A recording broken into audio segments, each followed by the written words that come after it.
আচ্ছা, ওই গতকালকে আপনার 7টার দিকে গাড়ি সিরিয়ালে সারা রাত গেছে, এখন পর্যন্ত কোনো গ্যাস নেই। এখন যদি কোনো রুগী টুগি হয়ে যায় তাহলে তো আমাদের তেল নিয়ে অতিরিক্ত ভাড়া, তো মানে খরচ কষ্ট বেশি হবে, নিয়ে রুগীকে যেতে হবে। আর রুগীর তো এর জন্য মানে রুগীর অনেক হয়রানি। এখন তো গাড়ি তো চালান যাচ্ছে না, গ্যাস নাই। এই কারণে আমরাও ভুক্তভোগী বা যাত্রীরাও ভুক্তভোগী।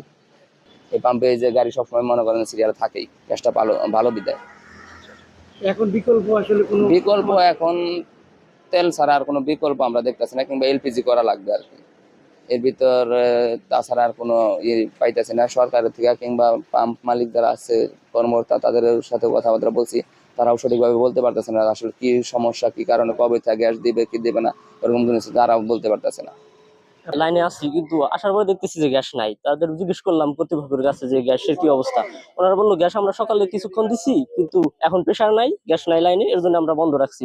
জিজ্ঞেস করলাম যে তাহলে কখন দিবেন বা কিছু বলতে পারবেন কিনা। বললো না ভাই, গ্যাস যখন আসবে তখনই দিব। এখন একবারে খুবই খারাপ অবস্থা। তিন তিন চার দিন পরে আইলাম, 3-4 দিন পরে অধিক গ্যাস নাই।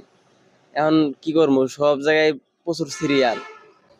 এই সিরিয়াল দিলেই পরে সারাদিন চলে যায়, গ্যাস পাওয়া যায় না, পাওয়া যায় তাও 50-60 পিসের পাওয়া যায়। ওই গ্যাসে চলায় তো কোনো লাভ হইব না। 3টার সময় আসছি গাজী পাম্পে।